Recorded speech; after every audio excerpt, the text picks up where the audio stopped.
Hello बच्चा party लोग, कैसे हैं आप लोग? उम्मीद करते हैं बहुत अच्छे होंगे और मन लगा के अपना पढ़ाई कर रहे होंगे। तो आज हम लोग पढ़ेंगे मासिक चक्र के बारे में।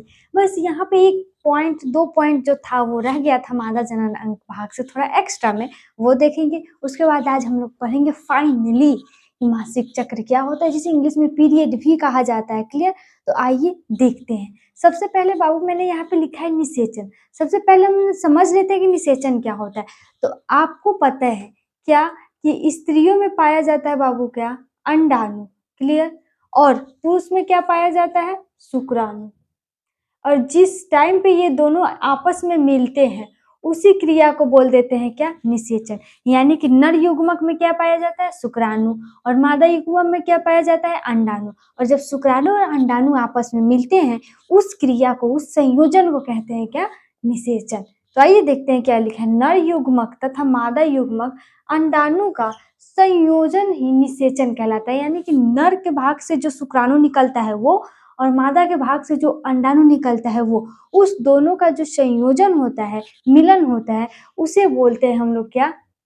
निषेचन। जैसे बाबू देखो, ये है आपका अंडाणु। क्लियर? और ये मान लो आपका है कुछ शुक्राणु। और ये जब शुक्राणु इसमें जाके अंदर प्रवेश कर गया तो इसे हम लोग बोल देंगे क्या हो गया? निषेचन। तो उम्मीद करती हूँ निषेचन आपको समझ में आ गया होगा। अब आगे यहाँ पे देखिए, मैंने एक पॉइंट छोटा सा लिखा। फैलोपियन नलिका में शुक्राणु की गति 100 माइक्रोन प्रति मिनट होती है। कितना होता है ये आपसे ऑब्जेक्टिव में पूछ सकता है। फैलोपियन नलिका मैंने आपको बताया था, फिर से समझ लीजिए। फैलोपियन नलिका ये जो है हमारा, ये ऊपर वाला जो ट्यूब होता है जो अंडाशय से जुड़ा होता है उसे बोलते हैं फैलोपियन नलिका। इस फैलोपियन नलिका से जुड़ने के कारण ये जो अंडाणु है ये धीरे धीरे किस में जाता है? फैलोपियन नलिका में। और किस प्रकार जाता है? जब फैलोपियन नलिका में संकुचन होता है, फैलाव होता है, संकुचन होता है, फैलाव होता है, उसके कारण। क्लियर? तो इसमें आपसे पूछ सकता है कि फैलोपियन नलिका में जो शुक्राणु जाता है, दौड़ के जाता है, उस दौड़ने की गति क्या होती है? तो आप याद रखना 100 माइक्रोन प्रति मिनट। यानी कि 1 मिनट में वो 100 माइक्रोन की दूरी क्या कर सकता है? वो तय कर सकता है। क्लियर? तो उम्मीद करते हैं फैलोपियन नलिका का जो होता है वो आपको समझ में आ गया होगा। अब फाइनली हम लोग देखते हैं अपना क्या?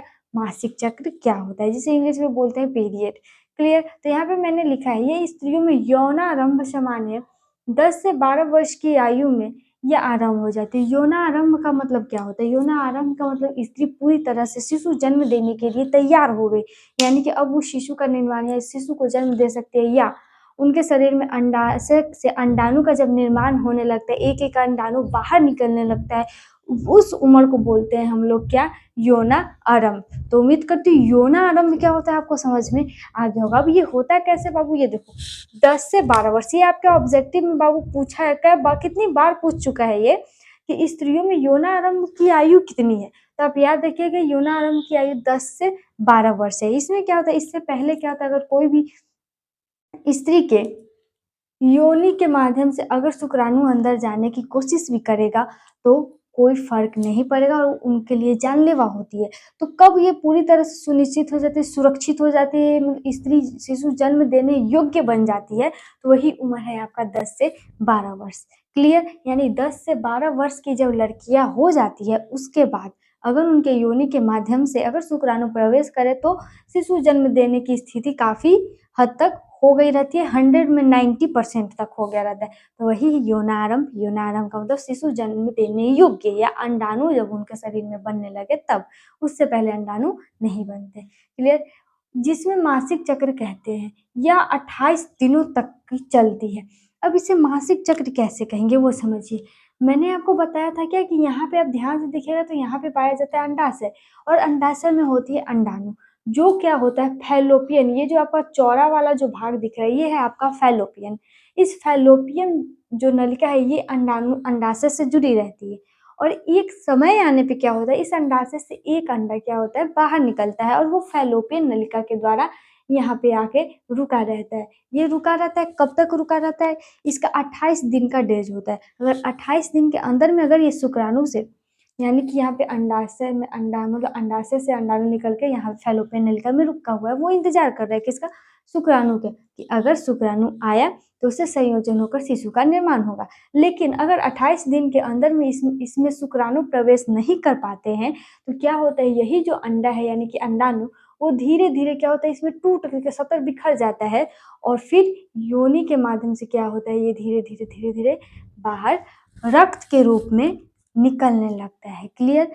देखो इसको समझने का सबसे आसान तरीका क्या है, आप लोग के एक कहावत है कि लड़कियाँ इंतज़ार करती जो बहुत है, लेकिन एक समय आने पे अगर लड़कावा नहीं आता है तो क्या होता है छोड़ के वो चली जाती है, इसीलिए समय रहते जाओ उससे मिल लिया करो। बस ये कहावत था, अभी सिर्फ़ और सिर्फ़ पढ़ाई पर ध्यान दो। क्लियर? तो वैसे ये भी है, ये अपना शुक्राणु का इंतज़ार करती रहती है, अंडाणु करती रहती है, लेकिन अगर शुक्राणु इससे नहीं मिलता है तो बोलता है वाह! जब आ ही नहीं रहा है तो हम काहे ला रुके? तो ये भी परेशान होके 28वाँ दिन क्या होता है, सब तक टूट जाता है, गुस्सा से फैल जाती है और फैलने के बाद धीरे-धीरे योनि के माध्यम से शरीर से बाहर रक्त के रूप में निकल आता है। लेकिन यहाँ पे आपको समझने वाली बात ये है, खासकर लड़कों के लिए, कि ये जो मासिक चक्र होता है, ये जो पीरियड होता है, ये लड़कियों के लिए आसान नहीं होती। क्यों? क्योंकि ये जब टूटती है तो क्या होता है बहुत तेज़ पेट में दर्द होती है और मूड स्विंगिंग जिसे कहते हैं, जिसे अचानक माइंड का चेंज हो जाना, कभी गुस्सा करना, कभी प्यार करना, ऐसा समथिंग समथिंग होने लगता है किसमें, जब ये अंडाणु टूटता है। और जितना टूटेगा ये, जितना मर और ये टूटेगा तो क्या होगा, ये तो टूटेगा तो इसी में रहेगा, लेकिन इसमें क्या होता है सिकुड़ता है, फैलता है और जब जब वो सिकुड़ के बाहर निकालने का कोशिश करता है ना, तब तो क्या होता है लड़कियों के पेट में, स्त्रियों के पेट में क्या होता है जर काफ़ी ज़्यादा लेवल का होता है, जिसके माध्यम से जब ये सिकुड़ेगा तभी तो यहाँ से ये क्या होगा रक्त के रूप में बाहर आते हैं। और इसी सारी क्रिया के सम्मिलित रूप को नाम दिया जाता है क्या, मासिक चक्र। तो उम्मीद करती हूँ मासिक चक्र क्या होता है आपको अच्छा से समझ में आ गया होगा। क्लियर? अब कितना लड़का का होगा ना, वो बोलता है कि क्या है पीरियड लड़की लोग नौटंकी करती है, रे गधा, जब तुमको खुद होगा ना तब पता चलेगा कि इसमें कितना दर्द होता है। तो इसलिए अगर आपके घर में माँ है, बहन है, कोई भी है तो उसका पैम्परिंग करो, केयर करो। क्लियर? तो चलो अब आगे देखते हैं हम लोग। तो ये हो गया। अब यहाँ पे देखो मासिक चक्र के करीब 14वें दिन केवल एक परिपक्व अंडाणु अंडाशय से बाहर निकलती है। इसका मतलब क्या है? इसका मतलब ये है कि जब स्त्री या लड़की में पीरियड खत्म हो जाता है, उसके कितने दिन बाद फिर से अंडा निकलेगा। और ऐसा नहीं कि सिर्फ इधर से ही निकलता है, इधर भी अंडाणु बना रहता है, तो एक महीना इधर से निकलता है तो दूसरा का महीना इधर से निकलता है। जैसे मान लो ये 2 अंडाणु, एक महीना में इधर से निकला तो अगला मंथ में इधर से निकलेगा। तो अभी तो एक इधर से निकला तो ये पीरियड के रूप में बाहर निकल गया। क्लियर? तो अब इसमें से निकलेगा तो कितना दिन बाद निकलेगा, तो जब पीरियड का डेट होता है 5 से 7 दिन, और 5 से 7 दिन जब क्लियर हो जाता है तो उसके बाद फिर यहाँ से ये क्या होता है बनने लगता है, इसमें क्या होता है बनने लगता है। और 14 दिन के बाद, याद रखिएगा ये ऑब्जेक्टिव में पूछता है, 14 दिन के बाद फिर इसमें से एक अंडाणु निकलकर इस फैलोपियन ट्यूब में फिर से वैसे ही यहाँ पे रुकी रहती है, शुक्राणु का इंतजार करती रहती है कि अगर वो आए तो हम संयोजन करें, हम लोग मिल लें। लेकिन अगर नहीं आता है तो 28वां दिन, ये लगभग 14, यहाँ से 14 दिन में ये बनकर निकल जाता है और फिर 14 दिन यहाँ पे बैठकर इंतजार करती है। जब 28वां दिन उसे नहीं मिल पाता है कुछ शुक्राणु ऐसा, तो फिर ये क्या होता है गुस्सा से टूट जाती है और बाहर निकल जाती है। तो उम्मीद करती हूँ मासिक चक्र बहुत अच्छे से आपको समझ में आ गया होगा। अगर आपको एग्जाम में लिखने को मिले कि मासिक चक्र से आप क्या समझते हो, तो आपके माइंड में जितना भी रहे आप सब लिख दो, आपका नंबर नहीं कटेगा। तो उम्मीद है ये भी समझ में आ गया होगा। आपसे पूछा जाएगा कि मासिक चक्र कितने दिनों में, मतलब उसमें से अंडाणु परिपक्व होकर एक अंडा शरीर से बाहर निकलता है, अंडाशय से बाहर निकलता है, तो आप बोलिएगा 14 दिन। और ये मासिक चक्र चलता कितना दिन पे है, तो बोलिएगा 28 दिन पे। कितना? 28 दिन पे। जैसे कि मान लो 28 दिन हो गया, मान लो आपका पीरियड हो गया 4 तारीख को। क्लियर? अब ये 4 तारीख से फिर आप 28 दिन जोड़िएगा, जिस दिन आपका 28 दिन पूरेगा उसी के बाद जस्ट आपका पीरियड का डेट होगा। इसीलिए कभी कभी क्या होता है पीरियड का डेट चेंज हो जाता है। कैसे? जैसे कि आप अगर आज 10 को हुए तो अगला बेर आप 15 को भी हो सकते हैं, 12 को भी हो सकते हैं, 13 को, 1-2 दिन डिस्टेंस पे चलता है। अब सबसे बड़ी बात आप लोगों के लिए कि अगर यहाँ से स्त्री पीरियड हो गई 7 दिन के बाद, अगर आप उनके साथ कोई यौन संबंध बनाते हैं तो 14 दिन के अंदर में कोई खतरा नहीं रहता है। क्यों? क्योंकि ये तो अंडा बनता है कब? पीरियड खत्म होने के 14 दिन के बाद बन के तब निकलता है, उससे पहले तो इसमें बनेगा नहीं, और जब बनेगा नहीं तो कोई खतरा नहीं रहता है। तो आप पीरियड के 14 दिन तक यौन संबंध बना सकते हैं, उसमें कोई खतरा नहीं होता। 14वें दिन के बाद यहाँ से एक अंडाणु निकल कर यहाँ पे शुक्राणु का इंतजार करने लगती है। तो उम्मीद करते हैं ये मासिक चक्र जो है आपको बहुत बहुत बहुत अच्छी तरह से समझ में आ गया होगा। अब हम लोग देखते हैं आगे। तो अब हम लोग देख लेते हैं लैंगिक संचारित रोग, ये क्या होता है आइए देखते हैं। लैंगिक का मतलब आपको पता है वैसा प्रक्रिया, मतलब शिशु जन्म करने का वैसा प्रक्रिया है जिसमें दो भाग ले, एक नर युग्मक एक मादा युग्मक, वैसे जनन प्रक्रिया को कहते हैं लैंगिक। क्लियर। संचारित रोग मतलब इस नर और मादा के जब आपस में मिलन के कारण जो बीमारियां होती है उसके बारे में इसमें पढ़ेंगे। क्लियर। आपको जैसे समझ में आएगा हम वैसे समझाने के लिए तैयार। चैप्टर में कुछ नहीं, हमको इस चैप्टर के बारे में जानना है क्योंकि सबसे ज्यादा जो है ना बाबू इसी चैप्टर से आता है, तो इस चैप्टर को आप अच्छे से पढ़ के जाओ। तो देखिए लैंगिक संचारित रोग क्या होता है वो, तो यौन संबंध से होने वाले संक्रामक, यौन संबंध का मतलब क्या है, जब इस मादा जनन भाग और पुरुष जनन भाग का मिलन होता है उसके कारण उसे ही बोलते हैं यौन संबंध। संक्रामक मतलब फैलने वाला रोग लैंगिक जनन रोग कहलाता है। क्लियर। मतलब क्या है, यानी कि मान लो बाबू ये हमारा हो गया क्या स्त्री का योनि, और इधर मान लो शुक्राणु कुछ ऐसा है, जब ये दोनों आपस में मिलते हैं और इस मिलने के कारण जो बीमारियां होती है उसी के बारे में पढ़ते हैं, उसी को बोलते हैं लैंगिक संचारित रोग। क्लियर। तब ये होता कैसे है, तो पहले आप ये जान लो कि जब आप एक से ज्यादा व्यक्तियों के साथ यौन संबंध बनाते हैं, यौन संबंध का मतलब आप लोग को अच्छे से समझ में आ रहा है, जब एक से ज्यादा व्यक्तियों के साथ में आप यौन संबंध बनाते हैं तो उसके कारण क्या होता है, आप लोगों को, हम लोगों को, किसी को भी क्या हो सकता है, लैंगिक संचारित रोग। और बाबू ये ऐसा रोग है ना कि शर्म के मारे कोई ना डॉक्टर को दिखा पाता है जल्दी, ना किसी को बता पाता है, कितना कोई सुसाइड कर लेता है। तो आज उसी के बारे में हम लोग को पढ़ना है, ध्यान से पढ़िए ताकि फ्यूचर में आपके साथ कोई दिक्कत ना हो। सबसे पहले हमको जानना है कि लैंगिक संचारित रोग होता कैसे है। तो जब आप एक से ज्यादा व्यक्तियों के साथ यौन संबंध बनाते हो उसके कारण ये रोग होता है, और इसका आप ध्यान में रख लो, एक एड्स नामक बीमारी है जिसका आज तक निपटारा नहीं हुआ, आज तक नहीं पता चला, उसका दवा नहीं निकला है कि किस कारण उससे उस रोग को हम लोग समाप्त कर सकते हैं। उसका दवा चलता है, आप जिंदा रह सकते हो, लेकिन कहेगा कोई कि नहीं हम आपका एड्स का जो बीमारी है वो खत्म कर दे, नहीं है, इम्पॉसिबल है, क्योंकि उसका दवा अभी तक नहीं बन पाया है।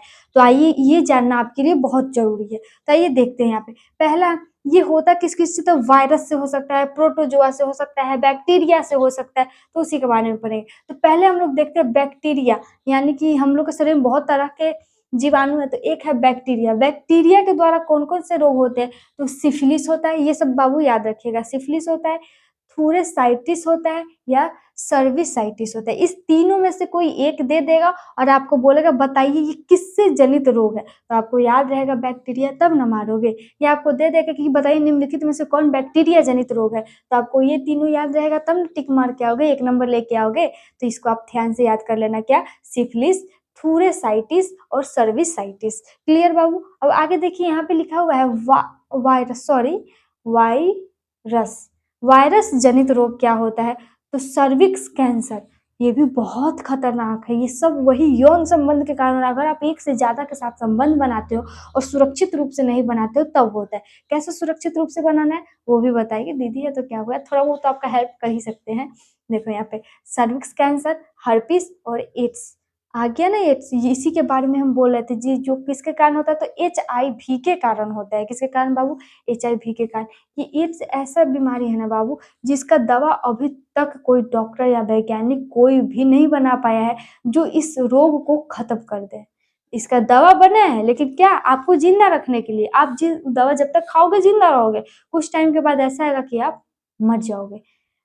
किसके कारण होता है, तो HIV के कारण। और HIV कब होगा आपको, जब आप एक से ज्यादा लोग के साथ में संबंध बनाए रहेंगे तब। सर्विक्स कैंसर भी होता है, हर्पिस भी होता है, ये सब वैसे ही होगा जब आप एक से ज्यादा लोग के साथ संबंध बनाओगे, तो ये सारा बीमारी होगा। लेकिन एड्स है ना थोड़ा हैवी लेवल का है।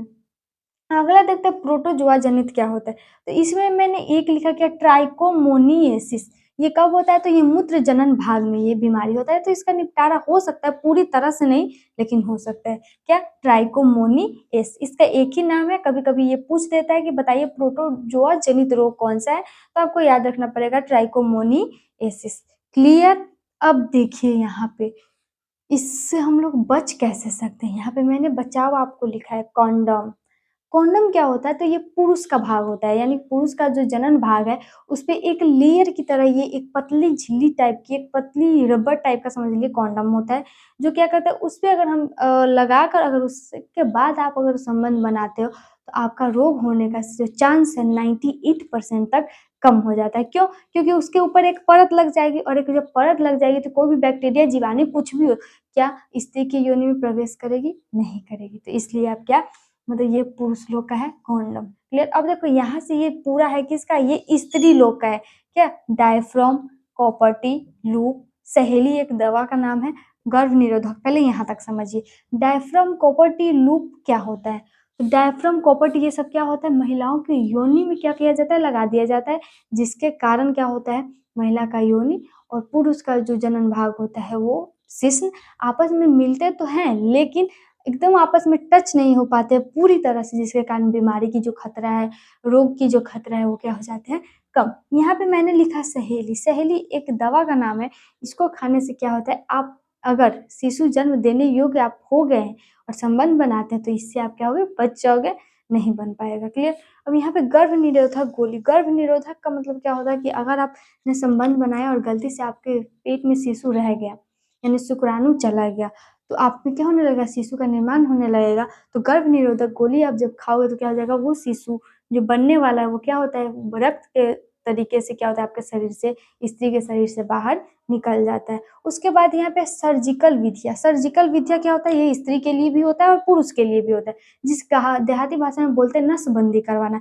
स्त्री का नसबंदी करवा दे तो, या पुरुष का नसबंदी करवा दे तो, उम्मीद उतना है।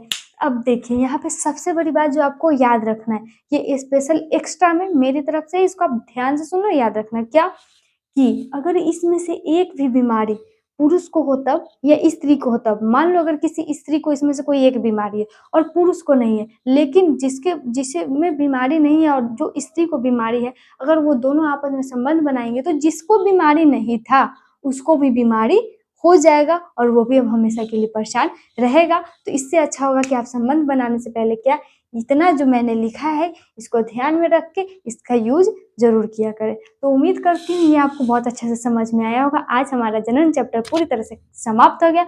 कल हम लोग चलेंगे नेक्स्ट चैप्टर की ओर। क्लियर? तो उम्मीद करती हूँ वीडियो बहुत अच्छा लगा होगा, नॉलेजेबल लगा होगा। वीडियो अच्छा लगे तो वीडियो को लाइक करके चैनल को सब्सक्राइब जरूर करें, ताकि सबसे पहले वीडियो आप तक पहुंच पाए। इससे रिलेटेड, स्पेशली इससे रिलेटेड आपको एक भी डाउट हो आप कमेंट करना, उसका रिप्लाई हम खुद आपको देंगे। मिलते हैं नेक्स्ट वीडियो में, तब तक के लिए take care, bye bye and धन्यवाद।